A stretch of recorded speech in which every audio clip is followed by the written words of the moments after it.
मी सौ शीतल डांगे नगर येथील परमपूज्य श्री रामकृष्ण क्षीरसागर महाराज यांची भक्त आहे आणि त्यांनी वेळोवेळी केलेल्या मार्गदर्शनातून दिवाळी सण आणि त्या अनुषंगाने येणारे इतर सण याविषयी जी माहिती त्यांनी दिलेली आहे ती मी संकलित केलेली आहे. ती मला जशी समजली तशी मी आपल्यापुढे मांडण्याचा प्रयत्न केलेला आहे. आपल्याला जे स्वीकारार्ह वाटलं ते आपण स्वीकारावं, जे आपल्याला चुकीचं वाटलं असेल त्याबद्दल मला आपण क्षमा करावी. गुरुर्ब्रह्मा गुरुर्विष्णू गुरुर्देव महेश्वरा गुरुरेव परब्रह्म तस्मै श्री गुरवे नमः. आज आपण दिवाळी या सणाची आध्यात्मिक, वैज्ञानिक आणि पौराणिक अशी माहिती पाहणार आहोत. दिवाळी हा सण अतिशय वर्षभरातला मोठा सण असतो.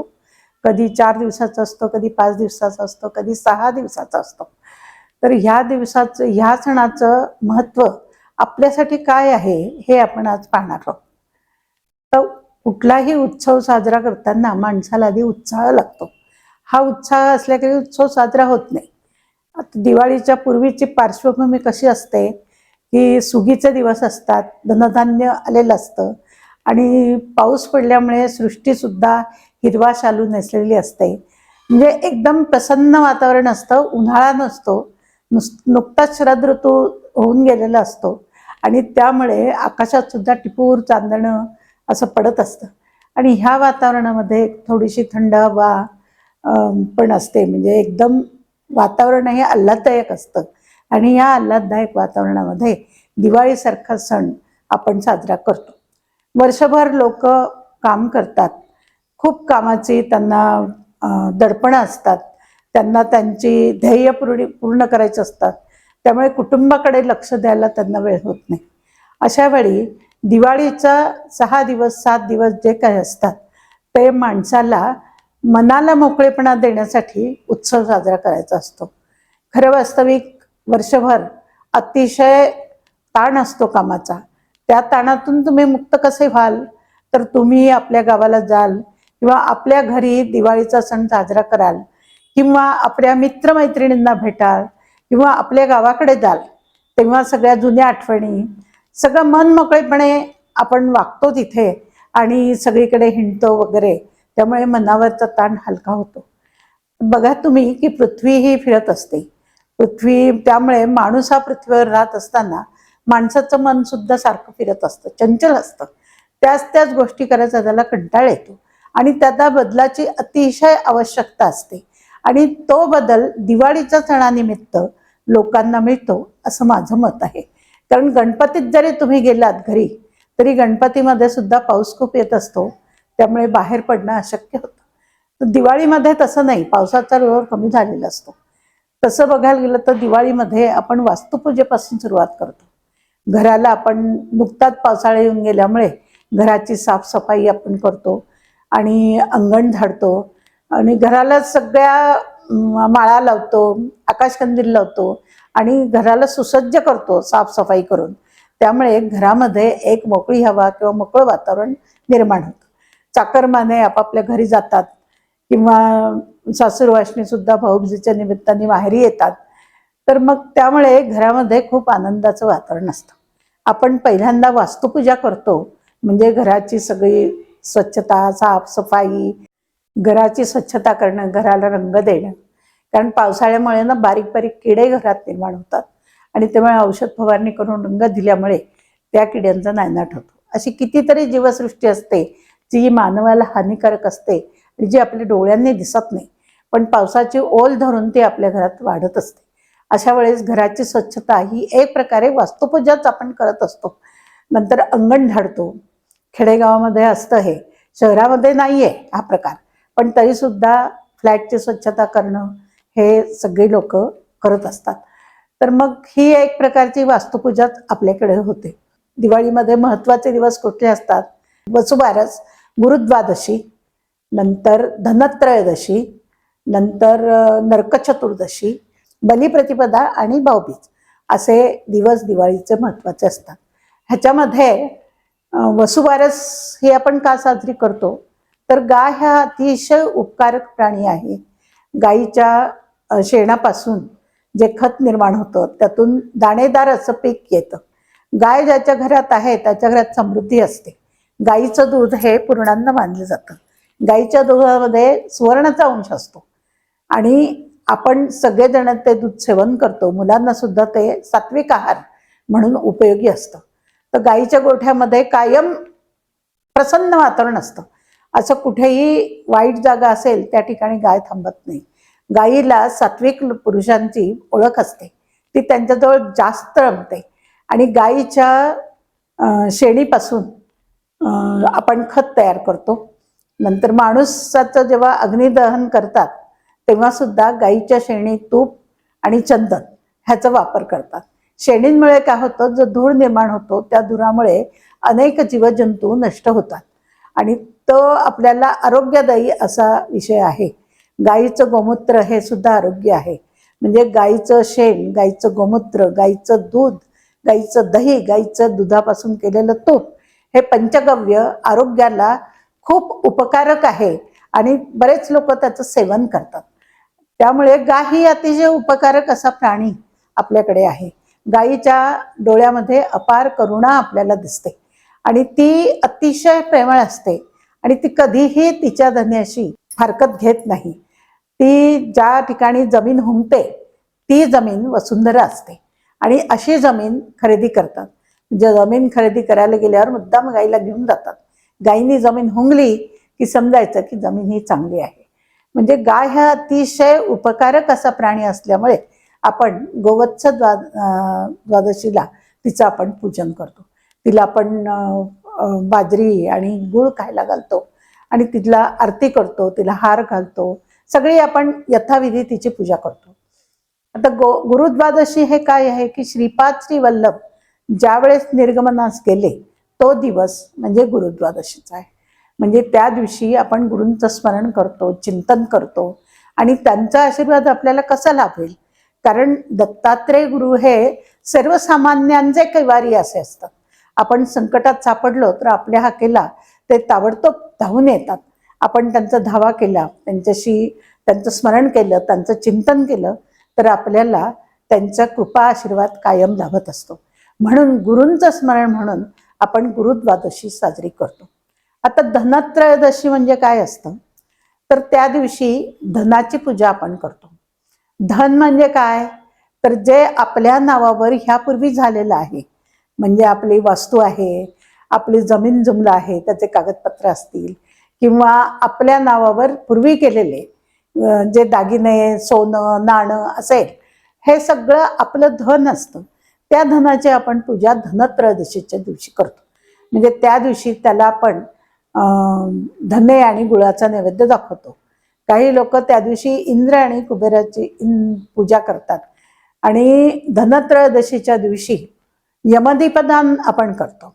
यमदीपदान म्हणजे एरवी आपण देवाला दिवा लावतो, पण ह्या दिवशी खास यमाला दिवा लावला जातो. म्हणजे आपल्यावर कुठलाही अकल्पित मृत्यू येऊ नये किंवा आपल्या घरावर आयुरारोग्य कायम राहावं ह्यासाठी आपण दक्षिणेकडे तोंड करून त्या दिवशी दिवा लावतो.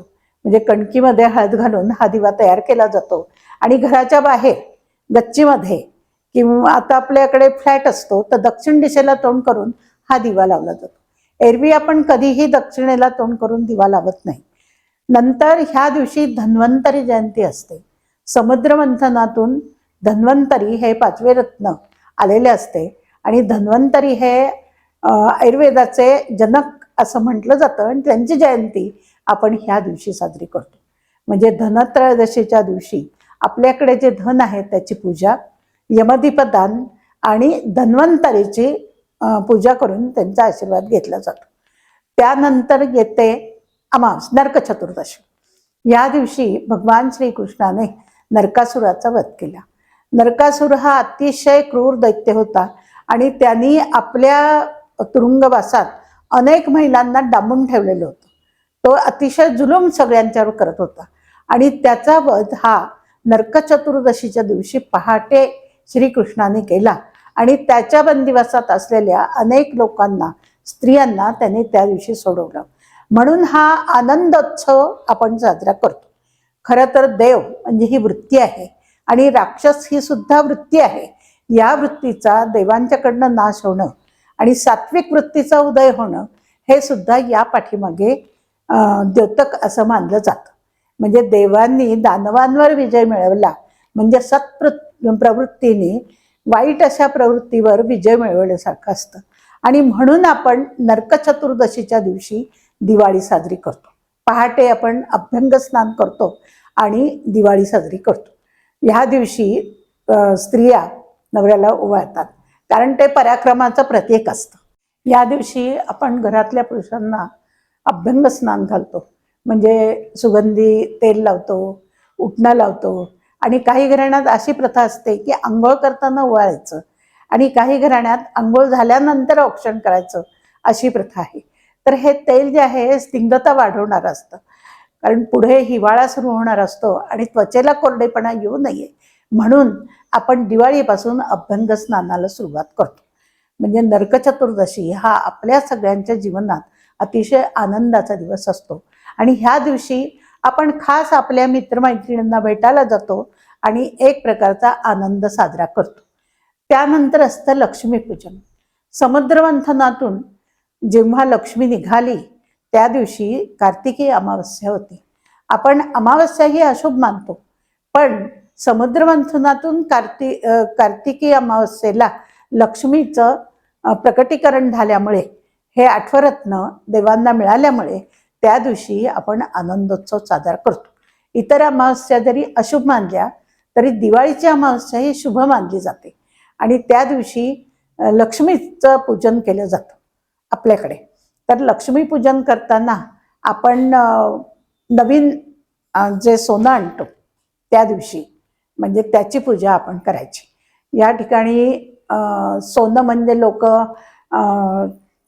आजची नाणी ठेवतात, नव्या नोटा ठेवतात आणि त्याची पूजा केली जाते. खरं तर हे लोखंड असतं, त्याची पूजा करू नये.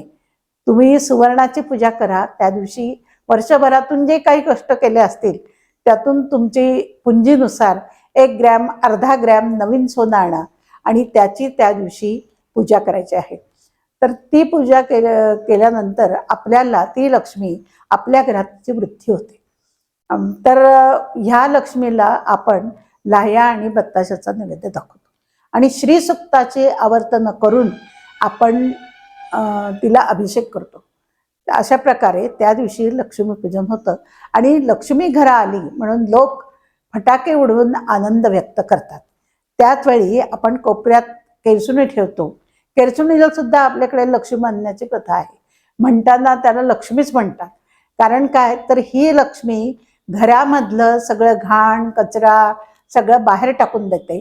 तशी अलक्ष्मी सुद्धा घरातून बाहेर जाते आणि लक्ष्मीचा उदय होतो. अलक्ष्मी म्हणजे काय, जे षड्रूप आहेत किंवा जे रोगराई आहे तिचं निपात होणं म्हणजे अलक्ष्मीला घराबाहेर काढून लक्ष्मीची आपण स्थापना करतो आणि पूजा करतो.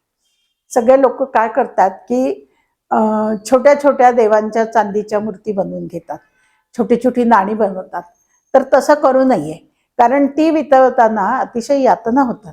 साधं सोन्याचं नुसतं कॉईन तुम्ही घेतलं त्याच्यावर देवाचा छाप नको, कारण देवाचा छाप वितळताना मनाला अतिशय कष्ट होतात. म्हणून देवाचा छाप न घेता चांदीचं सोन्याचं कॉईन आपण घ्यावं आणि त्याची पूजा करावी. म्हणजे आपल्याला जेव्हा आपल्याकडे भरपूर साठतं तेव्हा आपण त्याचा काहीतरी दागिना बनवतो पुढे. मग तो दागिना बनवण्यासाठी देवांच्या मूर्तीची विटंबना व्हायला नको.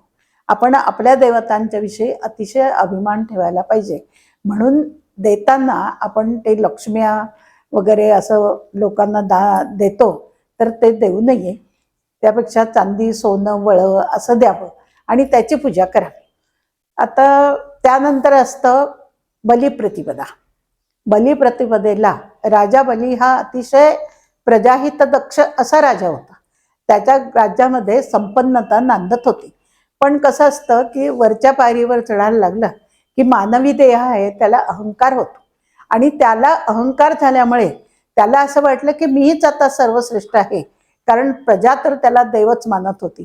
आणि मग त्याला असं वाटलं की आपण देवाच्या जागेवर का बसू नये, म्हणून त्यांनी देवाचं राज्य काबीज करण्याचा प्रयत्न केला. आणि त्यामुळे भगवान विष्णूंनी बटू वामनाचा रूप घेऊन तो अतिशय दानी होता. म्हणजे कुणीही काही मागितलं तरी तो द्यायचा. तर त्यामुळे बटू वामनाने त्यांना 3 पावलं जमीन मागितली, हे मागितलं, तर त्यांनी त्याला दिलं. तर शेवटचं पाऊल कुठे ठेवायचं, तर त्यांनी सांगितलं मी तुझ्या डोक्यावर ठेवणार आहे. आणि त्यांनी त्याच्या डोक्यावर ठेवल्यामुळे त्यांनी पाताळात ढकललेलं आहे. पाताळात ढकलल्यानंतर त्याच्या जेवणाची काय सोय करायची, तर गयेला विष्णुपाद तिथे उमटलेला आहे, त्या ठिकाणी हा बलीला पाताळात ढकलण्याचा कार्यक्रम झालेला आहे. आणि तिथे मग त्या पावलावरती आपण पिंडदान करतो, म्हणजे ते बळीला अन्न म्हणून दिलं जातं. म्हणजे गयेला श्राद्ध करण्यामध्ये फार मोठं महत्व आहे. तर बळीराजा हा अहंकाराने ग्रस्त झाल्यामुळे नाईलाज असतो, देवांना त्याचा नाश करावा लागला. कारण मूळ स्रोत हा देवाकडून आहे. आणि जर आपण मुळच झाडाचं कापायला लागलो तर सगळी पृथ्वीचा विनाश होईल. म्हणून आपण ठेवताना मर्यादा ही सांभाळली पाहिजे. आणि म्हणून आपण त्या दिवशी हा अर्धा मुहूर्त आहे 3.5 मुहूर्तापैकी, म्हणून आपण त्या दिवशी विशेष दिवस मानतो, गोडधड खायला करतो. आणि दुसरा दिवस असतो भाऊबीज. तर यमाची बहीण यमी, हिला कधी यमाची भेट होत नाही, कारण यम कायमच त्याच्या कार्यक्रमात गुंतलेला असतो. आणि यमाचं वाहन रेडा आहे, तो रेडा अतिशय संथ गतीने चाललेला असतो. त्यामुळे यमाची आणि यमीची भेट होत नाही. म्हणून यमीने मुद्दाम देवांकडे मागितलं की त्या दिवशी तरी माझ्या भावाची माझी भेट होऊ दे आणि मला त्याला औक्षण करू दे. म्हणून त्या दिवशी भाऊबीज हा बहिणींनी भावांसाठी मागून घेतलेला दिवस आहे. म्हणून भावांना त्या दिवशी औक्षण केलं जातं. दिवाळीमध्ये ज्या बहिणींना भाऊ नाही आहे त्यांनी चंद्राला ओवाळलं तरी चालतं. अशा प्रकारे हा आपण 6 दिवसाचा उत्सव साजरा करतो. ह्या उत्सवामध्ये आपण गोडधोड पदार्थ करतो आणि एकमेकांना आनंदाने खायला घालतो. आपण एकमेकांच्या घरी जातो, एकमेकांना भेटतो आणि हा आनंद आपण दिवाळीचा साजरा करतो. अशा प्रकारे दिवाळी ही आपण साजरी करतो. तर दिवाळीमध्ये आपण पंचमहाभूतांची पूजा करतो. कशी करतो, तर भूमीला ही शेषाची पाठ मानलेली आहे. पृथ्वीची म्हणजे शेष नागावर भगवान विष्णू आरूढ झालेले आहेत, त्यामुळे त्याला शेषाची पाठ मानलेली आहे. आणि मग तिची आपण झाडून सडा रांगोळी, तिथे रांगोळ्या घातल्या जातात, म्हणजे पृथ्वीची पूजा होते. आकाशकंदील आपण लावतो. तर आकाशकंदील म्हणजे हे आकाशाकडे झेपावणारे असतात, म्हणजे ही आकाशाची पूजा झाली. वायू म्हणजे आपण फटाके उडवतो, त्यातून धूर निघतो. हा धूर आणि त्याच्या पाठीमागे अग्नी असतो, म्हणजे वायूसहित तेजाची पूजा आपण करतो. आणि आपण दिवाळीत दीप लावतो. तर दीप आपण वसुबारसेपासून लावायला सुरुवात करतो. रोज दिवे सगळ्या घरादारांवर सगळीकडे आपण ते दिवे लावतो. दिवा ही तेजाची पूजा आहे आणि दीपासी दीप लावीचे, म्हणजे एखाद्या चैतन्यापासून दुसऱ्याला सुद्धा चैतन्य मिळालं पाहिजे, आनंद मिळाला पाहिजे, ह्या त्याच्या पाठीमागे फार मोठा हेतू आहे. त्यामुळे आपण दिवाळीमध्ये दिवे लावतो. तर हे दिवे आपण तिळाच्या तेलाचे लावतो. तर दिवाळीचं हे वैज्ञानिक महत्व आहे की आजकाल लोक फटाके उडवू देत नाहीत, फटाके उडवण्यावर बंदी आलेली आहे. पण पावसाळ्यानंतर जे किडे उत्पन्न होतात, जे माणसाच्या जीवनाला हानिकारक असतात, जे डोळ्यांनी सुद्धा दिसत नाहीत आपल्याला, काही हवेत उडत असतात, आणि अशा किड्यांचा नाश हा फटाक्याच्या धुरापासून होतो. म्हणून फटाके उडवायला पाहिजे. पण लोक काय करतात, अतिरेक करतात. तर अतिरेक करू नये कुठल्या गोष्टीचा. ज्याचं वैज्ञानिक महत्व तेवढं आहे तेवढंच ते सांभाळा. आपल्या धर्मातल्या ज्या ज्या प्रथा आहेत त्या सगळ्या आपण विज्ञानाच्या नावाखाली नष्ट करण्याचा प्रयत्न करत आहोत. तर तसं नाही. हा फटाक्यामध्ये जो धूर निघतो तो फॉस्फरसमुळे निघतो आणि त्याच्यामुळे जे पावसाळ्यात जे किडे उत्पन्न होतात त्यांचा नायनाट होतो. आता उन्हाळ्यामध्ये जे किडे उत्पन्न होतात ते सूर्याच्या उन्हाने त्याचा नाश होतो. पण दिवाळीच्या पूर्वी सूर्याचं ऊन हे फार कमी प्रमाणात असतं आणि मग हे जीवजंतू वाढतात. अनेक प्रकारच्या जमिनीमध्ये किंवा हवेमध्ये, पाण्यामध्ये असे जंतू निर्माण होतात. पाणी सुद्धा खराब होतं नदीचं त्यामुळे. म्हणून आपण फॉस्फरस म्हणजे हा फटाक्याचा धूर केला असता ते जीवजंतू नष्ट होतात. म्हणून थोड्या प्रमाणात हे फटाके उडवणं योग्य आहे. यामुळे मुलांना आनंद तर मिळतोच, पण त्याच्या पाठीमागे वैज्ञानिक दृष्टिकोन आहे. आता आपण असं म्हणतो की ह्याच्यामध्ये अध्यात्म काय आहे, तर पहाटे उठून अभ्यंग स्नान करणं, इथून पासून कार्तिक स्नानाला सुरुवात होते. कार्तिक पौर्णिमेपर्यंत हे स्नान केलं जातं. पहाटे उठून स्नान करणं यामुळे देहाला वेगळं चैतन्य प्राप्त होतं. आणि हे जे स्निग्ध तेल आपण लावतो अभ्यंग स्नानामध्ये, जे उठणं लावतो त्याच्यामध्ये आयुर्वेदिक औषधी असतात. त्या आयुर्वेदिक औषधांनी त्वचेला तजेलता येते आणि त्वचा स्निग्ध राहते. आता जे फळाचे पदार्थ आपण करतो ते तेलात तळून करतो किंवा लाडू करतो, ते सगळे पौष्टिक पदार्थ असतात. हिवाळ्यामध्ये तेला तुपाची शरीराला गरज असते, कारण त्यावेळेस शरीर थंड हवेमुळे कोरडं पडण्याची शक्यता असते. त्वचा कोरडी पडते आणि म्हणून आपण हे पदार्थ त्यावेळी खातो. उन्हाळा सुरू झाल्यानंतर आपण हे वर्ज्य करतो, म्हणजे हे पदार्थ आपण खात नाही. म्हणजे आपल्याकडे पूर्ण वैज्ञानिक दृष्टिकोन दिवाळी साजरे करण्यापाठीमागे आहे की एक तर लोक एकमेकांना भेटतात, त्यामुळे मनाला मोकळेपणा येतो आणि लोकांना बदल हवा असतो, त्यामुळे तो बदलही होतो आणि सगळ्या प्रकारे मनाला ताजतवानं करण्यासाठी आपण तो प्रयत्न करत असतो. आता दिवाळीचं आध्यात्मिक महत्व असं आहे की शरीर म्हणजे आपण म्हणतो पिंडी ते ब्रह्मांडी, म्हणजे आपल्या शरीराची रचना ही सुद्धा ब्रह्मांडासारखीच आहे. आपल्या शरीराला 9 छिद्र आहेत, ज्यातून सर्व प्रकारचे वायू म्हणजे 5 प्रकारचे वायू आपल्या शरीरात असतात. व्यान, अपान, उदान, समान आणि व्यानाय स्वाहा, अपानाय स्वाहा, उदानाय स्वाहा, ब्रह्मणे नमः, अशा प्रकारचे 5 वायू आपल्या शरीरात असतात. ते शरीरातून सगळे आपल्या शरीरातला अपायकारक घाण बाहेर टाकतात. वायू जर पोटात साठून राहिला तर आपल्याला त्याचा त्रास होतो. म्हणजे हे वायू आपल्या शरीरात सुद्धा असतात. तसं आकाश हे निर्वात पोकळी आहे, आकाश हे अनंत आहे, त्याचा ठाव लागत नाही. तसं आपलं मन सुद्धा अनंत आहे. आपण जरी अगदी झोपडीत राहत असलो तरी मन हे राजमहालात जाऊन राहतं. मन हे आकाशात उड्या घेतं. मन हे कुठे जाईल क्षणात ते सांगता येत नाही. म्हणजे मन हे अनंत आहे, आकाशासारखं. त्याचा आपल्याला ठाव लागत नाही. त्याला स्थिर करणं हे आपलं काम आहे. म्हणून आपण पहाटे उठून देवांची आराधना करतो. पूर्वीच्या काळी कसं होतं की पहाटे उठून लोक रामाचं स्मरण करत असत. सकाळी उठून रामनाम घ्या म्हणून प्रत्येक जण, पूर्वी रामदासी लोक रामाचं नाम घेत पहाटे हिंडत असत.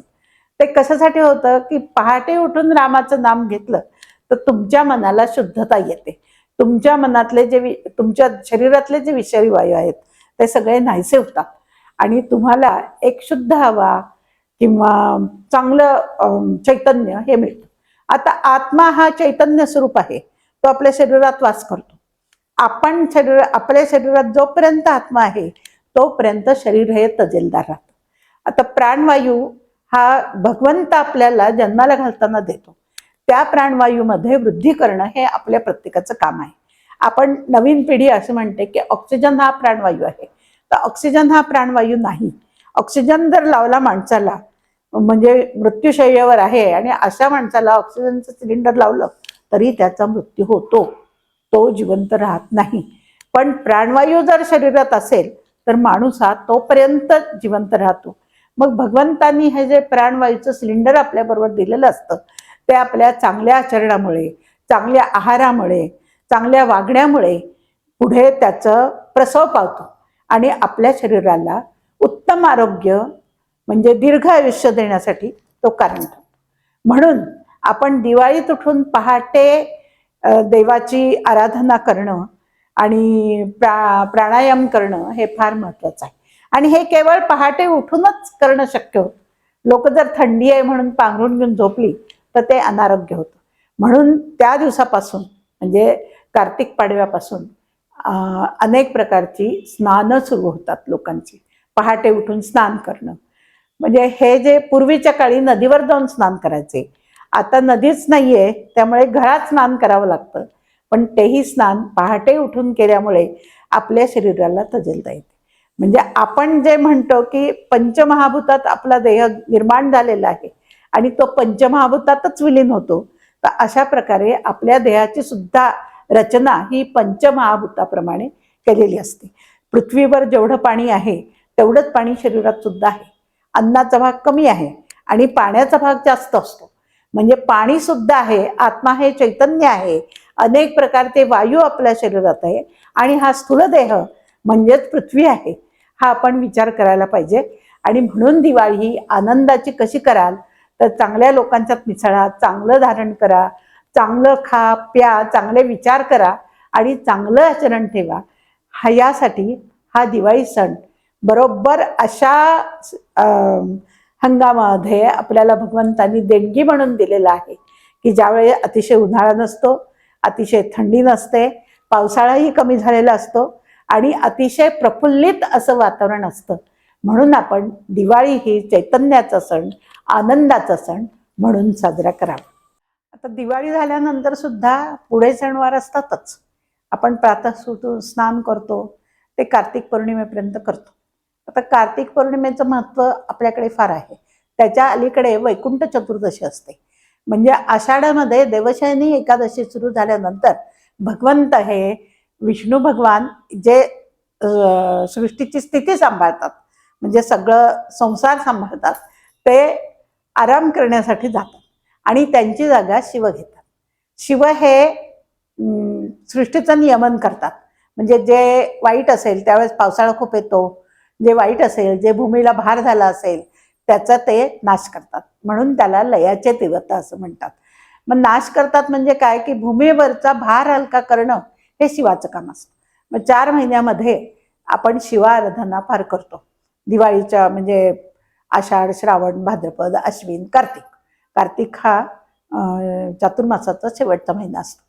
मग देवशयनी एकादशीच्या दिवशी शिवाचं राज्य सुरू होतं आणि प्रबोधिनी एकादशी म्हणजे कार्तिक एकादशी या दिवशी प्रत्यक्ष भगवान शिव हे विष्णूकडे जातात आणि विष्णूंना त्यांचं राज्य देऊन टाकतात. पण मग विष्णू भगवान शिवाची पूजा करायचं ठरवतात. तर 1001 कमळांनी ते त्यांची पूजा करायचं ठरवतात. ही पौराणिक कथा आहे.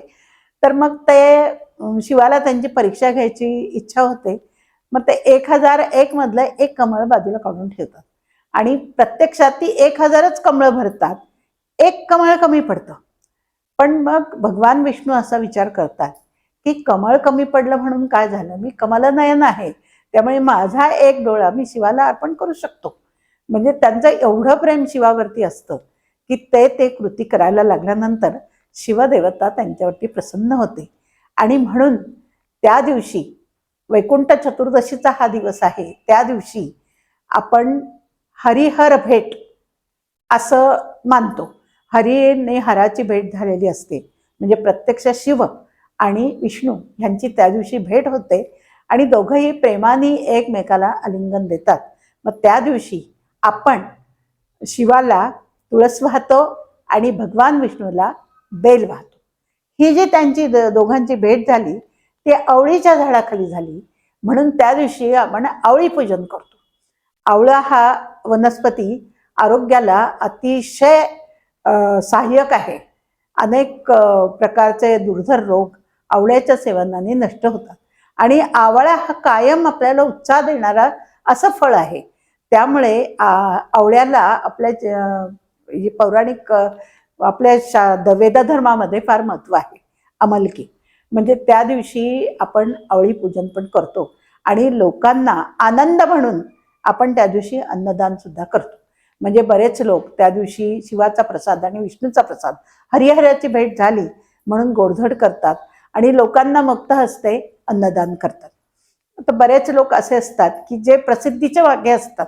दान हा शब्द असा आहे की या डाव्या हाताने दिला किंवा उजव्या हाताने दिला तरी दुसऱ्या हाताला कळता कामा नये, तरच ते समर्पित दान होतं. आणि हा जो धर्म आहे आपला, हा धर्म मानवतावादी धर्म आहे. त्यामुळे गरिबांना मदत करणं, त्यांच्यासाठी काही सेवा करणं हे आपलं काम आहे. कारण आपणही कधी काळी या मानव जन्मात आलेलो असतो आणि त्या परिस्थितीतून पुढे गेलेलो असतो. तर आपण विसरायचं नाही की तो माझा शेजारी, माझा बंधू आहे. ती माझी शेजारीण माझी भगिनी आहे, किंवा ही जी रस्त्यावर झोपलेली आहे ती माझी बंधू भगिनीपैकी आहे, कारण या देशाचे ते नागरिक आहेत, हे राष्ट्र आपलं आहे. त्या दृष्टीने आपण ह्या लोकांना मदत करायला पाहिजे. पण ही मदत समर्पित भावनेने आपण जेव्हा करतो, त्याची कुठेही जाहिरात न करता कर्तव्यबुद्धीने करतो, तेव्हा त्याचं फळ आपल्याला मिळतं. अशा प्रकारे वैकुंठ चतुर्दशीला बरेच लोक अन्नदान करतात. त्यानंतर त्रिपुरारी पौर्णिमा येते. त्रिपुरारी पौर्णिमेला ताडकासुर नावाचा एक राक्षस असतो आणि तो राक्षस अतिशय मदोन्मत्त झालेला असतो. तर त्याचा वध हा भगवान शंकराचा पुत्र कार्तिकेय करतो.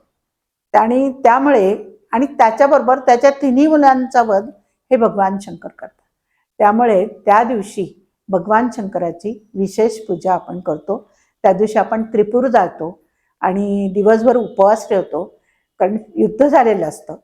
त्या दिवशी कार्तिकेयाचं दर्शन सर्वांना खुलं असतं. एरवी कार्तिकेयाचं दर्शन होत नाही. आता वैकुंठ चतुर्दशीला, चतुर्दशीपासून पुढे आपण तुलसी विवाह करतो. तुलसी विवाह हा का करतो, तर ही पण एक पौराणिक कथा आहे की वृंदा नावाची एक विष्णू भक्त होती आणि तिचं समुद्र मंथनातून निघालेल्या राक्षस प्रवृत्तीच्या जालंधरशी लग्न होतं. ही अतिशय पतिव्रता असते आणि पण जालंधरला फार गर्व होतो आणि तो देवांवर स्वारी करायला जातो.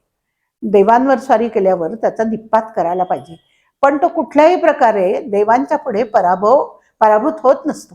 मग आता हे काय कारण असेल, म्हणून देवांनी पाहिलं ते वृंदा ही अतिशय पतिव्रता असते आणि तिच्या पातिव्रत्याचं तेज एवढं असतं की तिच्या नवऱ्याला कोणीही जिंकू शकत नाही, तो अजिंक्य होतो. मग त्याचं हे कमी करण्यासाठी, त्याची जुलमी राजवट असल्यामुळे, ज्याला अहंकाराने तो मदनमत्त झाल्यामुळे त्याचं गर्वहरण करणं, हे त्याला पराभूत करणं, हे भगवंताचं ध्येय असतं. त्यामुळे विष्णू स्वरूपात, विष्णू हे जालंधर स्वरूपात येतात आणि त्या वृंदेचं पातिव्रत्य भंग करतात. आणि मग जालंधर जेव्हा तिचं पातिव्रत्य भंग झाल्यानंतर जालिंधर पराभूत होतो. मग ते जेव्हा तुळशीला कळतं, तेव्हा तिला, तुळशी म्हणजे वृंदाला कळतं, तेव्हा तिला असं वाटतं की हे आपल्याशी देवानी खलं केलेलं आहे. म्हणून ते देवाशी त्यावर चर्चा करते की माझ्या पतीची काहीच चूक नसताना तुम्ही असं का केलं. तेव्हा देवाने तिला सगळं समजावून सांगितलं. तिचं पटतं. मग ती म्हणते की तरी सुद्धा मला आता पती बरोबर सती जायचंय, म्हणून ती पती बरोबर सती जाते आणि तिची जी राख होते त्या राखेतून तुळशीचा जन्म होतो. भगवान विष्णू तिला वचन देतात की मी तुला कायम माझ्यापाशी धारण करेन. आणि म्हणून विष्णू ही हरिप्रिया तिला म्हटलं जातं तुळशीला. तर ती कायम विष्णू जवळ असते. पण तिचा कुठेही आपण नैवेद्याच्या पानात बघा, तुळस अर्पण केल्याखेरीज नैवेद्य आपला पूर्ण होत नाही. तर तुळशीला अतिशय भगवंतांनी महत्त्व दिलेलं आहे, कारण तुळशी ही, तुळस ही अतिशय विनम्र असते. तिला उगवायला किती छोटीशी जागा लागते आणि तिच्यासाठी काहीच खर्च करावा लागत नाही. ती कितीही जोराचा वारा आला तरी सुद्धा ती मोडत नाही, ती चुकते, विनयाने राहते आणि सतत विष्णूचं स्मरण ती करते. आता आपल्या घरी आषाढी एकादशीला आपण तुळस लावतो. त्या तुळशीला कार्तिक पौर्णिमेच्या दरम्यान मंजिऱ्या येतात. आता आपण मुलींचा विवाह कधी करतो, की मुलगी वयात आल्यानंतर तिचा विवाह करतो. आषाढी एकादशीला लावलेल्या तुळशीला वैकुंठ चतुर्दशीपर्यंत मंजुळा येतात, म्हणजे ती उपवर होते. आणि म्हणून तिचं विवाह आपण विष्णूशी करतो. विष्णू म्हणजे शाळीग्रामाशी तिचा विवाह केला जातो आणि मग आपण तिला तो 4 दिवस आपल्याकडे तुळशी विवाह केला जातो. तुळस ही आरोग्याच्या दृष्टीने अतिशय उपयुक्त आहे. तुळस हे एकच म्हणजे रोपटं असं आहे की ती कायम ऑक्सिजनचं उत्सर्जन करत असते. म्हणजे हवेमध्ये प्रदूषण कमी करणं, ऑक्सिजन वाढवणं हे ती करते. म्हणून आपण घरोघरी तुळस ही लावतो आणि तिला देवता मानतो.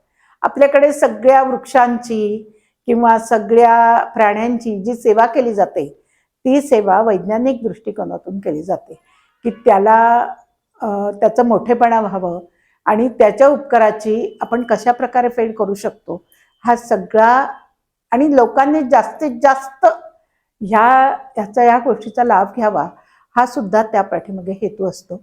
आणि म्हणून आपण हा तुळशी विवाह करतो. तुळशी विवाह झाला की दिवाळीच्या कार्तिकपर्यंत सगळ्या सणांची समाप्ती होते. आता आमच्या देवस्थानामध्ये त्रिपुरारी पौर्णिमेला दीपोत्सव केला जातो. त्या दिवशी आमच्या गुरुदेवांना हा देवीचा तांदळा प्राप्त झालेला असतो. म्हणजे गुरुदेव लहान असताना प्रत्यक्ष कोल्हापूरची अंबाबाई त्यांना भेटायला आली आणि तिने त्यांना स्वप्न दर्शन दिलं आणि त्यांना सांगितलं की मी केळगावला, म्हणजे नगरदौर केळगाव म्हणून आहे, केळगावला जी देवी आहे ती माझी थोरली बहीण आहे, तिला मी भेटायला आली आहे आणि मला तुझ्याकडे यायचंय, पण मी येऊ शकत नाही. मी तिथे एका झाडाखाली उक्त झालेली आहे, तू ये आणि मला घेऊन जा. त्याप्रमाणे गुरुदेव तिथे आले आणि त्यांनी ते तांदळा, ते जमीन खणली आणि त्याच्यामध्ये तो देवीचा तांदळा निघालेला आहे. मग ह्या देवीच्या तांदळाला घरी कसं आणायचं, तर तिने सांगितलं की 5 सुवासिनी बोलव आणि माझी ओटी भर आणि माझी पूजा करून वाजत गाजत तवकामध्ये मला ठेवून घेऊन जा. आता तो तांदळा अतिशय छोटा आहे, 5-50 ग्रॅम सुद्धा त्याचं वजन नाहीये. तर त्यांनी सांगितलं की हा डोक्यावर घेऊन जायचा आणि मागे वळून बघायचं नाही. सद्गुरूंचे मोठे बंधू, त्यांना मी दादा म्हणायचो, ते तांदळ आणायला गेले सगळ्यांच्या बरोबर आणि तबकामध्ये तांदळा ठेवला. काही भक्त पण बरोबर होते. त्यांना वाटलं काय एवढंसं वजन आहे, देवीने सांगितलं मागे बघू नको, मागे बघितलं तर तू जिथे असेल तिथेच मी गुप्त होणार, मग आता घरापर्यंत ह्यांना घेऊन जायचं. त्यांना वाटलं एवढंसं आहे, मी सहज घेऊन जाईन असं त्यांना वाटलं. त्यांना अंदाज आला नाही त्याचा. आणि मग ते तांदळा तबकात ठेवून, तबक डोक्यावर ठेवून केळगापासून सगळे लोक निघाले देवीला घेऊन. पण तो तांदळा जसं जसं नगर जवळ यायला लागलं तसं तसं ते तबक जड व्हायला लागलं. म्हणजे त्याचं जडत्व त्यांच्या लक्षात यायला लागलं, इतकं की त्यांना घाम फुटला. तो तांदळा देवस्थान म्हणजे कुकडेवाड्यापर्यंत आणायचो आणि अनेक भक्तांनी त्यांना शेवटी आधार दिला आणि त्या आधाराने चालत चालत, कारण मागे बघायचं नव्हतं म्हणून मग ते तांदळा घेऊन देवापर्यंत आले. त्या दिवशी कार्तिक पौर्णिमेचा दिवस होता आणि मग देवीच्या प्रथेप्रमाणे तिचे सुवासिनी ओटी भरून तिचं आगमन महाराजांच्या देवारात झालं. म्हणून त्रिपुरारी पौर्णिमेला दीपोत्सव साजरा केला जातो. सद्गुरूंनी सांगितलंय की दिवाळीच्या दिवशी किंवा त्रिपुरारी पौर्णिमेच्या दिवशी जिथे जिथे स्वयंभू देवस्थानं आहेत तिथे दीपोत्सव करावा.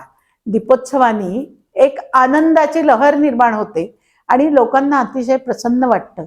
आणि हा कसला आहे की सगळा समाज एकत्र करण्यासाठी हे सगळे सण उत्सव साजरे केले जातात.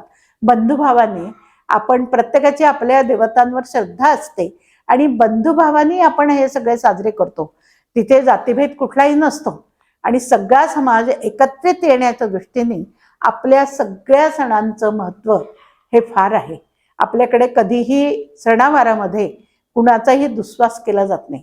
अगदी बंधुप्रेमाने आपण सगळे सण वार साजरे करतो. म्हणजे समाजाला एक राखण्यासाठी आपले सगळे उत्सव आहेत आणि त्यामुळे प्रत्येकाने हिरिरीने त्याच्या मागचं शास्त्रीय कारण, धार्मिक कारण, राष्ट्रीय कारण हे जाणून घेऊन उत्सव साजरे करावेत. आणि त्यामुळे सगळ्या समाजाला आनंद मिळतो आणि सगळा समाज एकसंध होतो. प्रत्येकाला एकमेकाविषयी आपुलकी वाटायला लागते. त्याखेरीज आपण जर स्वतःच्या घरात स्वतंत्र उत्सव साजरा करत बसलो तर त्याचा काहीही उपयोग होणार नाही. श्री गुरुदेव.